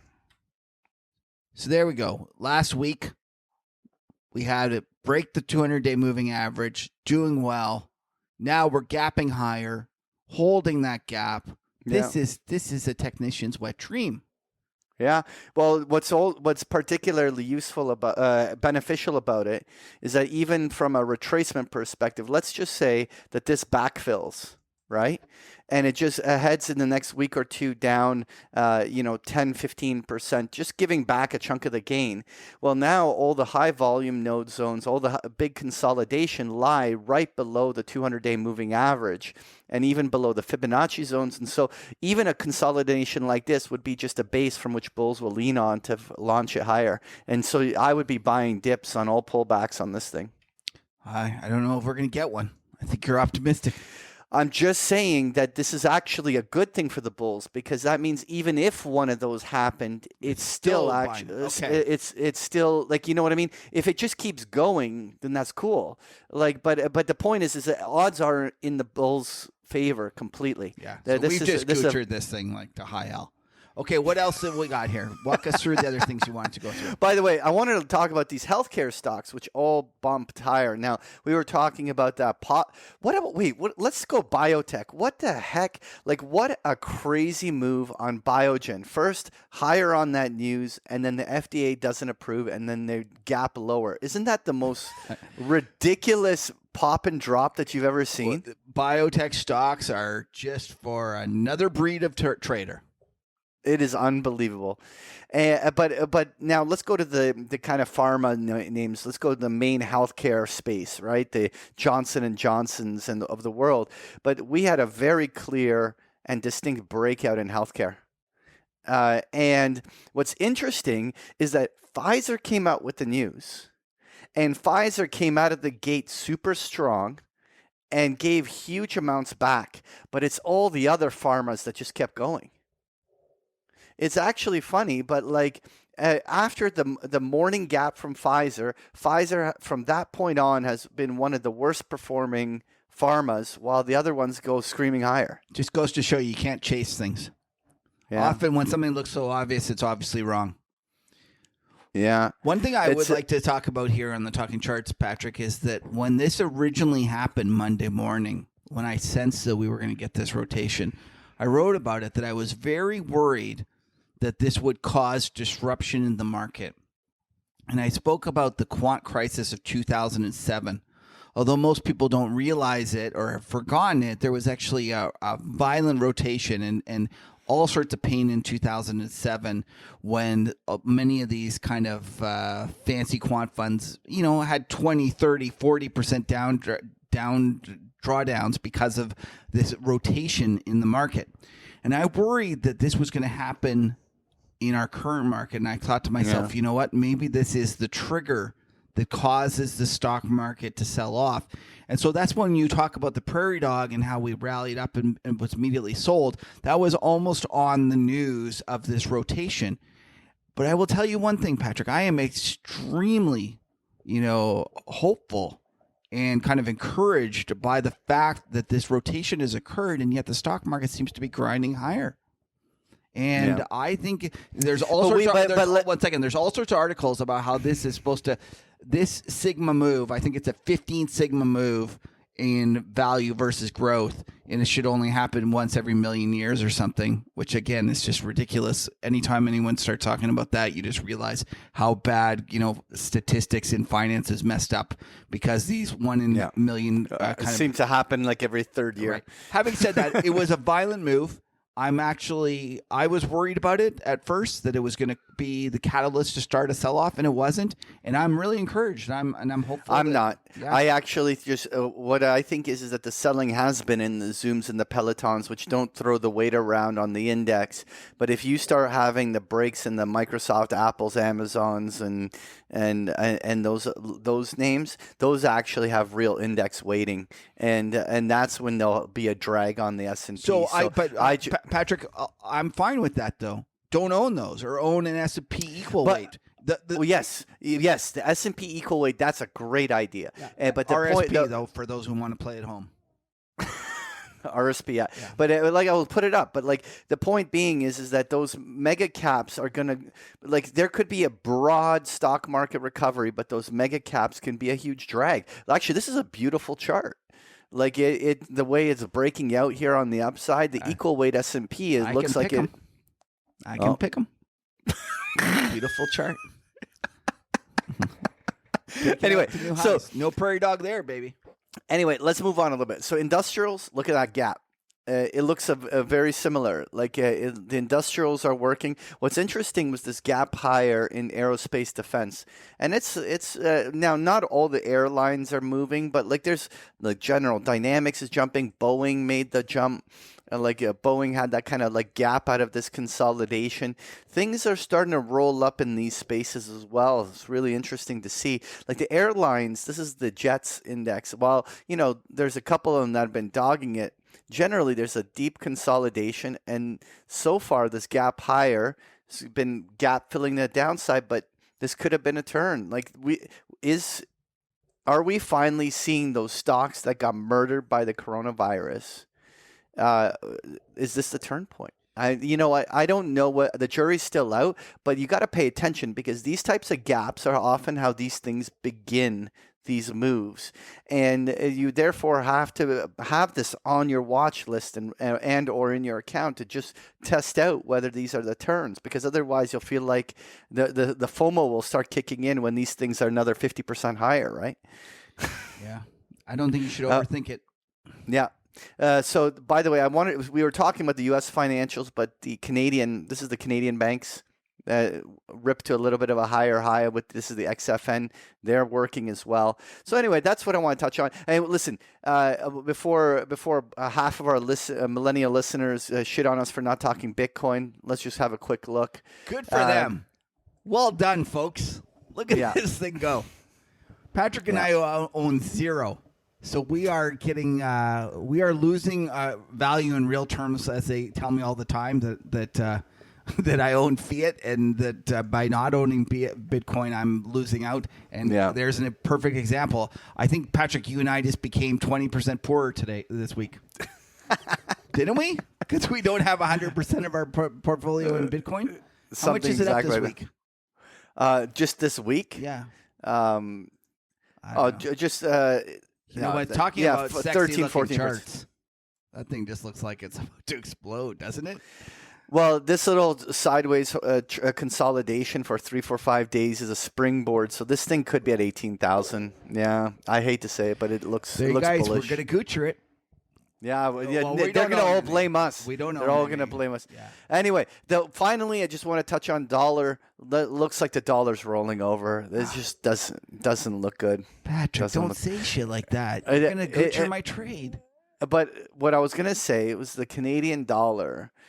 Because of the way that oil's turning and things like that, it'll be interesting to see whether that Canadian dollar is the one that actually makes that break of that 130 handle. That's, I think, something to watch. And with another interesting one that's kind of out there, the Russian ruble. Are we seeing the bottom? Obviously, if there's bottoms in oil, that usually can have some correlation here. It'll be interesting to see whether or not this is like an energy stock where this thing goes and retests the lows, and whether that's the bottom in the ruble. That's like a crazy thing to trade. You know what? That might be one of the few currencies I've never traded. Yeah. Have you traded it? Yeah. Really? Yeah, I have. Yeah. No, I have not. It's not something I go to very often though. Like I've your go-to currency. It's not my go-to currency pair, but I have it on my watch list. If I see something like this happening, it's something that I'll visit. You know, and that's anyway. That is talking charts. Okay, this week in trading history, what do we got, Patrick? All right. Well, this week I want to go back to November 9th of 1903, when the low of the 1901 to 1903 bear market was established, which was dubbed as the rich man's panic. So in total, the stock market declined 46% from its highs from 1901 through to this day in 1903. And so you can see circled here, a lot of people move forward to 1907 on that chart on the screen because the 1907 panic was so much more pronounced. But it was just earlier that decade when this one occurred, and it was quite meaningful. In fact, if you go back to Jesse Livermore and the Remnants of Stock Operator, he references this crash a number of times in the book. Anyway, so from some notable declines during that panic was U.S. steel went from $55 a share down to $10. U.S. rubber declined from $44 down to $8. American can fell 90% during that decline. And so let's just discuss what happened in this panic in 1901. One of the key players was this Edward Harriman, that was just chairman of the Union Pacific. He speculated heavily on Union Pacific holdings, and it was his attempt to monopolize on the Chicago rail market, which led to the panic in 1901. So Harriman's big opponent in the struggle for this Northern Pacific was James Hill, who was allied with the one and only financier of J.P. Morgan. So one of the causes of the stock market crash was Harriman's effort to gain control of that competitor of Northern Pacific by buying up its stock. And then the panic began when the market crashed during the afternoon of May 8th of that year. Prices of the stocks of such as St. Paul's and Missouri Pacific and Union Pacific began to fall. Soon enough, the whole market was drowning. Investors had once held tightly all of these stocks were selling out in panic. Once others all caught on, the New York Stock Exchange floor was flooded with an overwhelming cry of sell, sell, sell throughout the whole period. Later that year, in September of 1901, there was the assassination of President William McKinley. This transformed a simmering bear market into an outright panic, which was briefly interrupted by President Theodore Roosevelt's effort to break up these entities manipulating the market, particularly in Northern Pacific Railroad stock. But this rich man's panic in 1903 was arguably caused by, at least people claim it's been caused by high interest rates, persistent stock dilution, and more aggressive trust busting, which led to the Dow low in that 1903. And so the stocks of these industrial companies dropped to single digits back then, and the bear market was later coined that, what we called it, rich man's panic. That's a good handle, man. Whoever came up with that. Yeah. If we get a crash, we should come up with better names. The rich man's panic. Like, they know how to do things in the 1901. They came up with good names. We don't have good names like that anymore. Corona crisis. What's that? So lame. Exactly. So lame. Okay. Anyway, that was This Week in History. So it's time for the WTF clip of the week. What do you got for us, bud? Well, some people are talking about the pot stocks with Biden looking like he's won, and maybe marijuana legalization on the agenda in at least some states and maybe even federally. And our friends at Fox News, always count on them to get right to the heart of the matter and dig into an issue. Maria Bartiromo, she was asking some questions about pot stocks, and I just couldn't resist mashing one up. Christina, do we know anything about the safety issues here? Do we know if smoking marijuana causes cancer the way smoking cigarettes does? Well, then that's a big question if you mix your marijuana with tobacco, and then the answer is 100% yes. What's in this? My heart's starting to beat really fast. It's weed, mostly. Got a bit of opium in it. Some heroin, crunched up E's. Clorox. Methadone, Subutex, morphine, peyote, some other stuff that's unidentifiable, and I think a little bit of angel dust, actually, if I'm not mistaken. You know, bit glue. Keep it traditional. Yeah. It's like a drug Neapolitan. But if we get to just the marijuana leaves, I couldn't weigh in on that because I'm not a doctor, but definitely most people do mix it with tobacco, so in that case, yes. I'm having a heart attack. I'm having a heart attack. I see. So that's the issue. Christina, thank you. Christina Parts-Nevelis, let's talk about this. David McDowell, John Hazelrath. Yeah, I mean, I'd say two things. First of all, in terms of what Dagan said, in medical marijuana, absolutely, if it can help people, it should. Hey, shouldn't somebody stop this? Feel how good this feels? I'm gonna cover the whole outside of my house in this material. I've got 3 kids, all under the age of 25. I believe research has shown that marijuana affects your brain development. I don't want my kids smoking it. Somebody help me, please!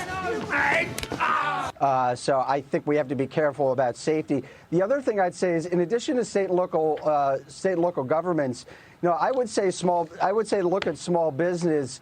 A lot of these marijuana companies are small businesses, and I just want to point to a survey the NFIB was out this morning showing that small business optimism was almost back to where it was in February in its latest survey.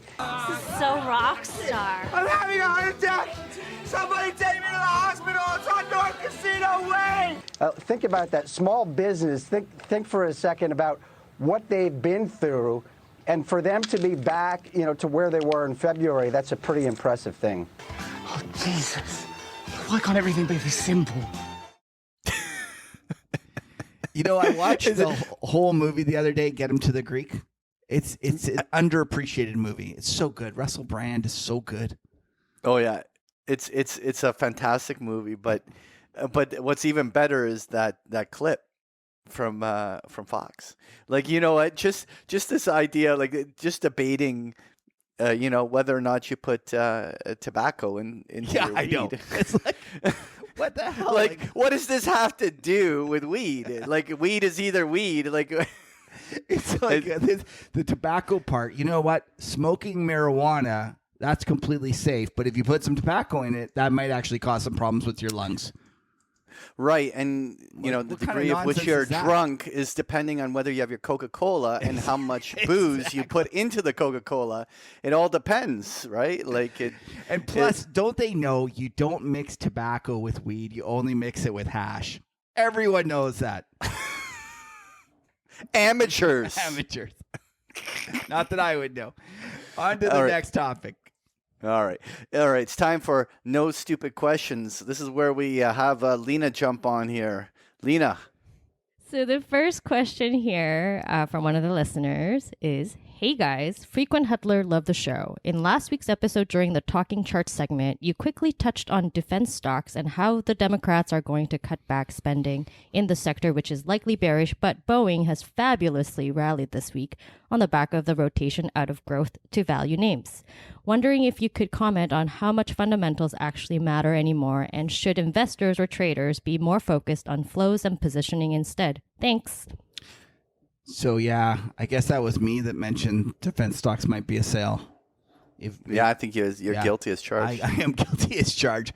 Having said that, it was based upon a Democratic sweep that I was trying to, at least that's what I wrote about. Whether I said that is another matter, because oftentimes I'm a couple beers into it. I'm not as good in terms of using concise words. But it does beg a kind of a bigger question that this listener talked about, was whether fundamentals actually matter, or whether the flows from whatever headline or whatever program the Fed's doing is actually affecting stocks all the more. And to that, I will say that over the short run, flows are all that matter. If you get a big seller coming in, it can go down for days. And I'll tell you, I sat on my desk, and way back when in my days when I sat on an institutional desk, and we got the orders, and we saw the flows and how much they mattered. And one of the things that people mistake often is that they think that the market is more efficient than it is. They think that it's going up because XYZ happened or whatever.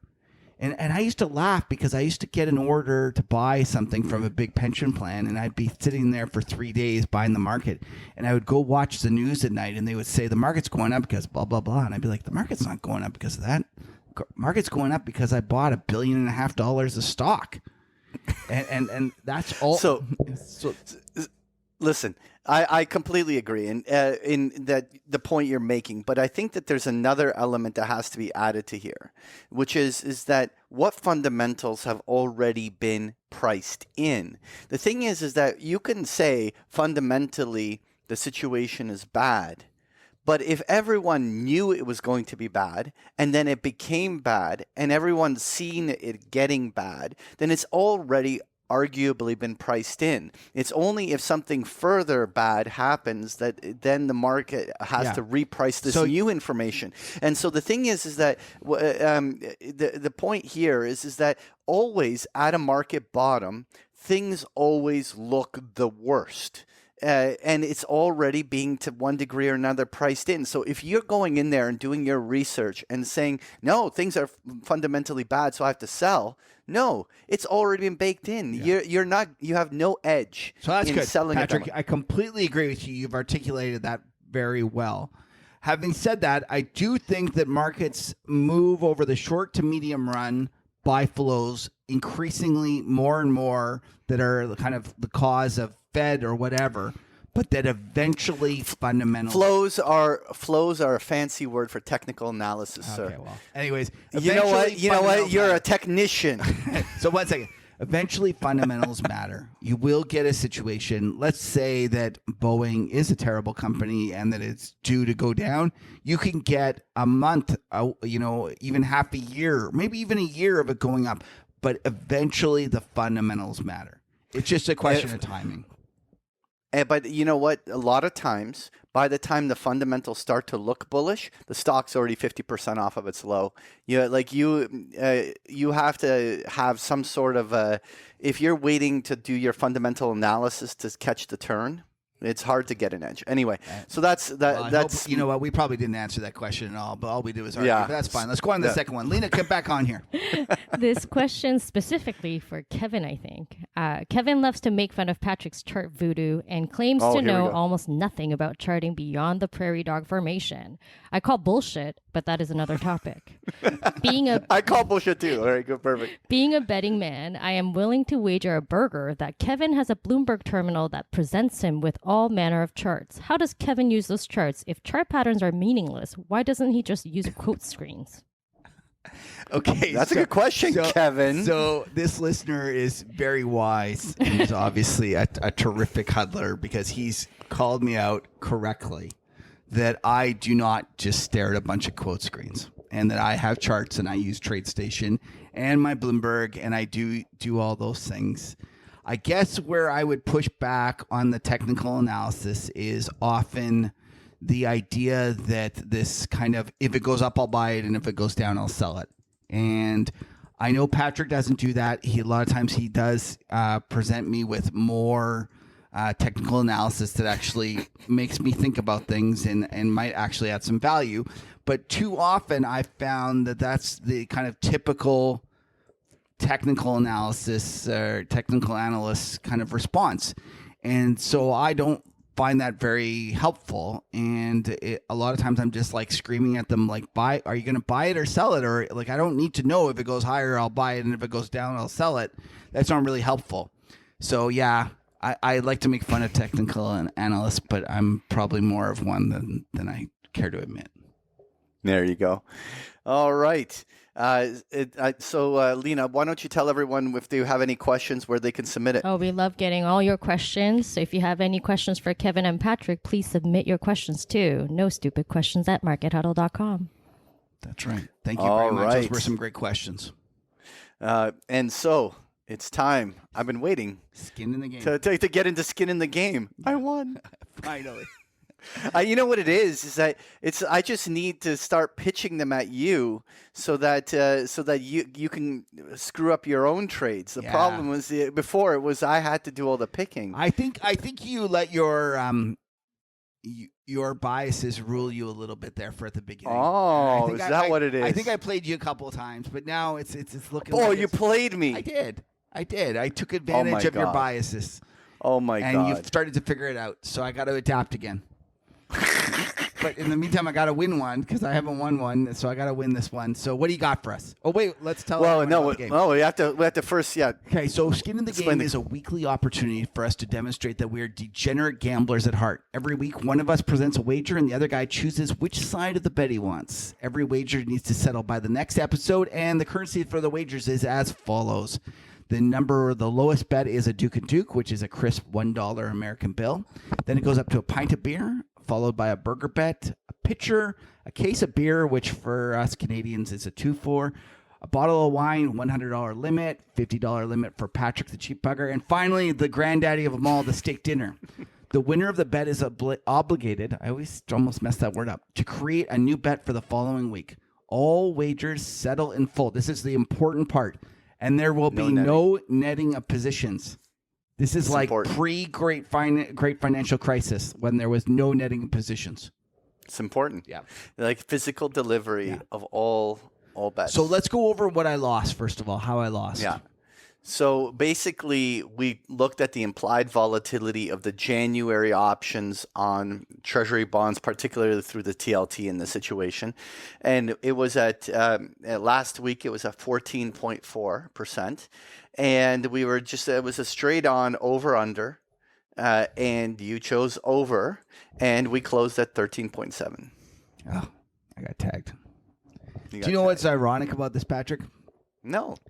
This is one of those things that I have a bias, and too often I buy bond vol. If there's any vol that I buy, it's always bond vol. So maybe you played me. I did, and I'm going to attempt to do it 2 weeks in a row. Okay. So it's time for the new bet. Okay, what do you got? Ready? Yep. So here we go. I'm going to go to the Kevin Muir Widowmaker. I'm going to go to the 10-year German yield. Oh, you bugger. We're at minus spot 546 on the close, right? And so you, I know every bone in your body wants to be short German bonds. And so I'm going to give you a one touch. Do we hit minus 0.45?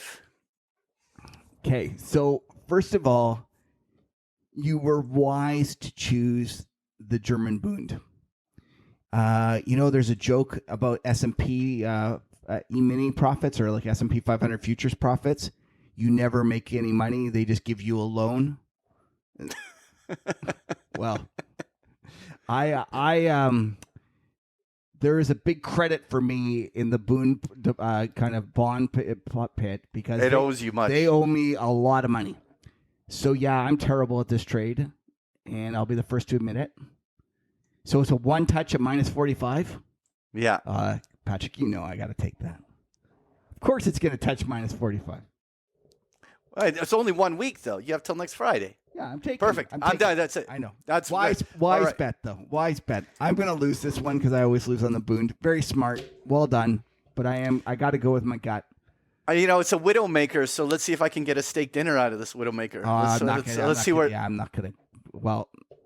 we have too many pitchers, so we're either going to have to go for the case of beer or stop at the let's burger just go with the burger because I don't feel like as I said, my debit is too high in this pit, so I can't afford to lose anymore.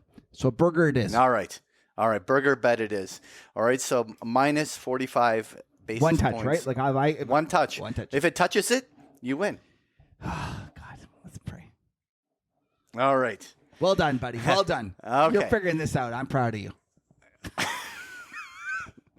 All right. So why don't you take us through where people can follow us? Thanks for tuning into the Market Huddle. We appreciate you spending the time with us.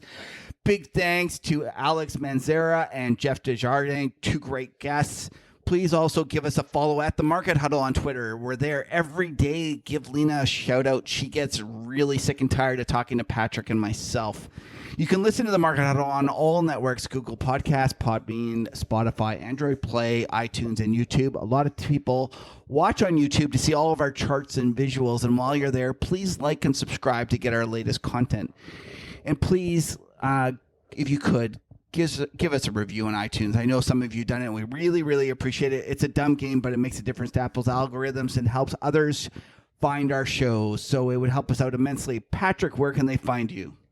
You can find me on Twitter at Patrick Ceresna, and you can also follow me at bigpicturetrading.com. Kev, where can they follow you? I'm at Kevin Muir on Twitter, and you can get my newsletter at themacrotourist.com. And listen, we can never have too many friends. Bear market, bull market, we're just happy to spend some time together on this crazy ride. So thanks for tuning in. Now stick around for the after show.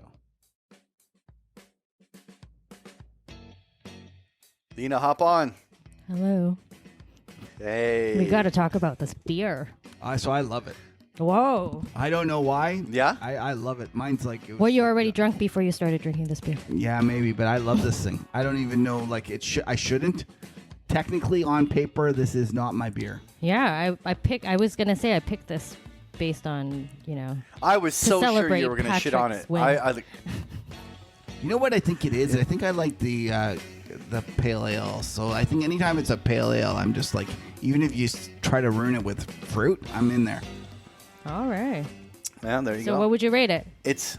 Shit, I really like it. I'm like, it's by the far... This is my favorite Great Lakes Brewery beer by far. Oh, wow. I'm giving it an 8.5. Solid beer. There you go. How about you, Lena? I liked it as well. It wasn't as fruity or sour as I thought it would be, and it was delicious. It was definitely sessionable. Wait, was it supposed to be sour? I don't know. I figured citradiction. I would have assumed that it was going to be a little sour, but it wasn't sour. Yeah, it's not a sour beer. It was a nice, refreshing beer. I would give it an 8.7. Ooh, she had to outdo you. Yeah, I had to. You know what?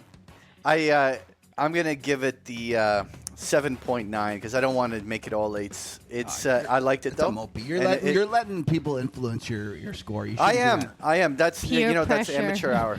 Yeah, I'm no, reading I'm going blind and I'm old, so I can't read the side of the can very well. Like I'm doing that thing your parents used to do, like take it far away. But Lena, if I'm reading this correctly, it says they started calling me hurtful names like beer snob and Mr. Fancy. What would I drink at weddings, baseball games, or even a visit in the old man's place? Where's the old man's place? Like your parents' That's your place. house. Oh, I That's see. your place. Your old man. Okay. Yeah. And what the fuck was I gonna do with all my frozen beer mugs? My wife left. My dog ran away. My name is Cyril, aka Captain Alpha, and I'm addicted to Citra. I don't know, Cyril. Is that how you say it? I think He's got so. a good. Cyril, yeah. He's got a good thing he's addicted to. Oh, I see. That's this guy on the front. Anyways, check it out. Good beer. Yeah, it's good beer. Lena, what have you been watching lately? I know Patrick's probably just been making big picture trading members happy and talking about crazy stuff Oh, there. you but- know me. I like murder mystery. Oh, what do you got? I watched Kingdom of Silence. God, It's a look this up. documentary about what's his name, Khashoggi murder. Okay. No, no. Khashoggi. Yeah. what- That's. Oh, that's, the Saudi Arabia. Saudi Yeah, Arabia. yeah, about that whole controversy. Is that good? Oh, I thought it was excellent. Really? Yes. Okay, and it's on Netflix? I Showtime. watched it on HBO or Showtime or one of those. I got it on Crave. And then I watched another movie. It was about Bernie Madoff and the whole Oh. scandal. I can't remember what it's called now. It's got Robert De Niro and Michelle Pfeiffer in it. I think it's called Wizard of a Lie or Wizard of Lies or something. Oh, didn't know. That was interesting. Oh. Yeah. You've been busy. You're, yeah. You know what Patrick did? Oh, What did we I got to do? talk about that. Yeah. So Patrick is a good dad. Oh my God. He's a really good dad. So he does the huddle. And last week we used a picture of this crazy thing that someone made on their meatloaf, which they used bacon and celery and other things to make this face. So Patrick says, you know what? This market huddle is pretty good. I'm going to go do that for my kids. Gets all of his good ideas from the market huddle. And he went and built, and he went and made one. Lena, do we have a picture we can include? Oh, of course. I'm going to slap it up here. Don't worry. It turned out great. It did. It tasted good too. It was good. It's like meat wrapped in bacon. How could you go wrong, right? But it's just after it got cooked, it was like Yeah, I'll put a very- before and after picture. for sure. People have to check it out Yeah. before and after. Further proof that if you put bacon on anything, it makes it better. Oh yeah, It's true. Bacon on anything. That's Yeah, yeah. bacon. Yeah, is I'm like a. I just. I haven't So- had bacon in forever, though. I have a question for you. Okay. You know how they say that the pigs are so smart? Sure. If they were Right. so damn smart, they wouldn't be so tasty.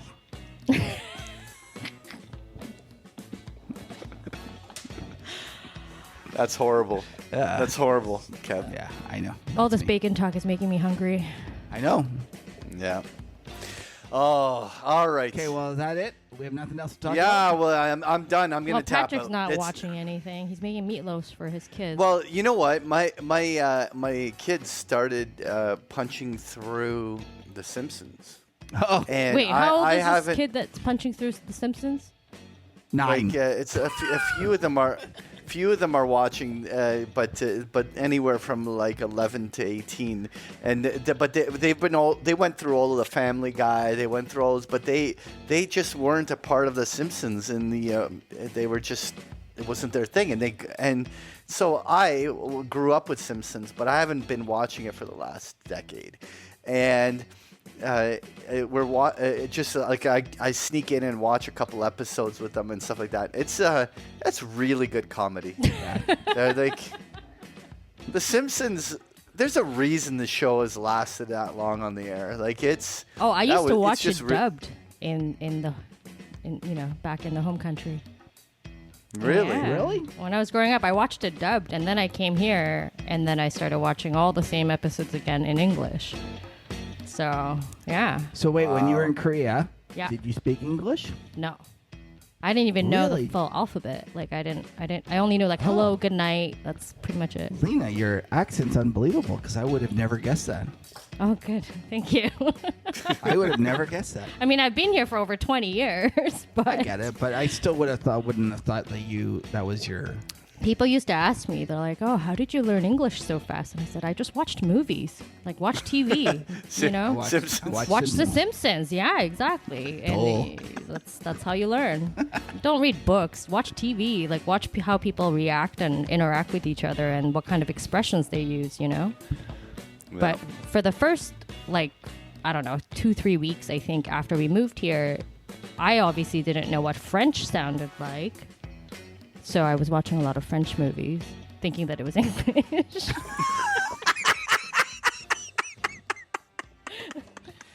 Now that's a fail. So that's a problem with coming to Canada. I just didn't you're know. Like, you're not sure when the foreigners come to Canada and they're like getting a little bit of both. Yeah. They're like it makes the language development a little hard. It's a little difficult and confusing in the beginning, but I figured it out eventually. That's wow, so funny.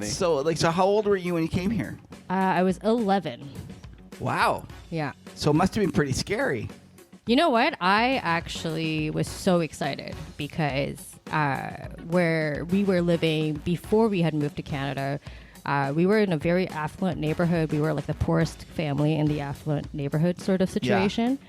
So during, summer breaks or winter breaks, these kids will go abroad, like go to Italy for vacation or, somewhere exotic where, I didn't get to do that. So it was always kind of like, oh, that's great. I just went to go visit my aunts down south sort of thing. And then when my parents said, okay, we're going to move to Canada, and I basically said, suckers, I'm moving to Canada. And then I left. So you were excited. Yeah, I was super excited. Lena, you're like proof to the kind of social experiment where they say, if you could have, let's say, $1 million, but everyone around you gets $2 million. Or you could have 500,000, but everyone around you gets 250. People choose the 500,000. Yeah. That's so true. It is true.